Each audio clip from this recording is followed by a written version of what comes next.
د دراهمو د دنانیرو یا د پیسو فکریه څه وخت را پیدا سوله، څنګه را پیدا سوله، دنیا کې کوم اطوار و حالونه پې باندې تیر سول. نو خبره خو ډېره اوږده ده. اوله خبر دا ده چې دا دراهم او دنانیر دا کم الفاظ دي، د کمې ژبې الفاظ دي، یعنی فارسی دي، لاتینی امریکایی دي. صحیح خبر دا د علماوی طالبانو چې دا یونانی الفاظ دي دواړه، درخم او دینار دا دواړه یونانی الفاظ دي. او د یونانیانو دینار یوس، درخم دیناریوس، دغه الفاظ اصل کې یونانی الفاظ دي، په یونانیانو زمانه کې استعمال سوي دي. کله چې اسلام راغلی ده، د اسلام له راتګ سره وروسته بیا دا الفاظ معرب ګرځول سوي دي. درخم یا درم، درخم یا درم، دینه درهم جوړ سوی ده. دیناریوس دا بیا دینار ترېنه جوړ سوی معرب ګرځول سوي دي.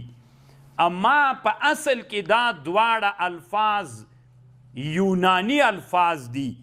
دی چې دلته د علامه مازندرانی چې کوم تحقیق دی په خپل کتاب عقد المنیر فی تحقیق ما یتعلق بالدراهم والدنانیر کتاب کې کوي، نو داسې رای اومسته ده چې دا فارسی لغتونه دي.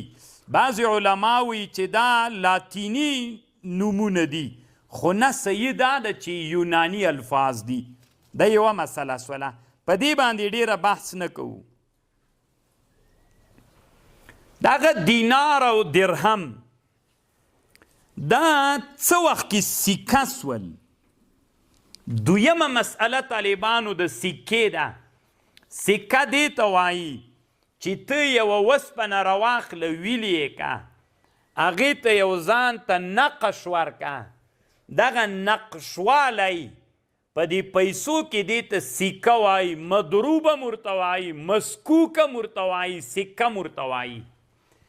خالصه وسپنه او چې وسپنه منقشه کې فرق لري. مثلا خالص سره زر او دا سره زر مسکوک وګرځوي. خالص سره زر راواخله، بیا دا قالب ورته جوړ که، په قالب کې واچوه، یو طرف ته د بادشاه عکس که مثلا، بل طرف ته په هغې باندې نوم ولیکه او تاریخ یې ولیکه چې دا په کم زمانه کې جوړ سوي دي. مخکې خالص سره زر ول، اوس چې قالب نه راووتل څه ورته وایي؟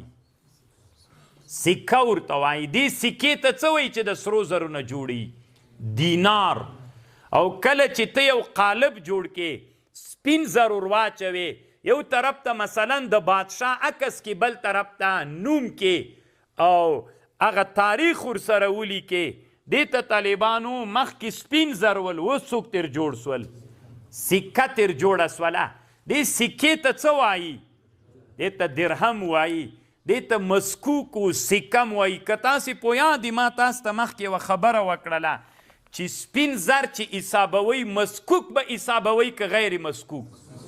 چې ملایانو جنجال هم راغلی و چې اوس مثلا په افغانستان کې دا سپین زر چې حسابیږي 200 درهمه، دوی غیر مسکوک حسابوي طالبانو. مسکوک او غیر مسکوک په مابین کې څوک سته؟ فرق سته د طالبانو. مسکوک څوک وي؟ قیمت وي طالبانو. مسکوک باندې ځکه خرچه پې باندې سي، خالص سره سپین زر دا دومره قیمت نه لري چې بیا مسکوک منقش کې قیمت پیدا کوي. ته به د مسکوک قیمت راخلې، نه د چا. نو دا د مسکوکیت خبره ده. نو دې ته مضروب وایي.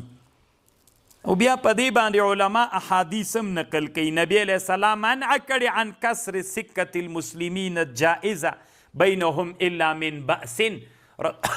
رسول الله صلی الله علیه وسلم وی کومه سکه چې د مسلمانانو منځ کې رایجه وه او د مسلمانانو سکه وله، نو دا به نه ماتوي. یو که بأس و ضرورت پیدا سو بیا په هغه وخت کې ته ماتولی سي. په خبر خو پوه شولی که نه؟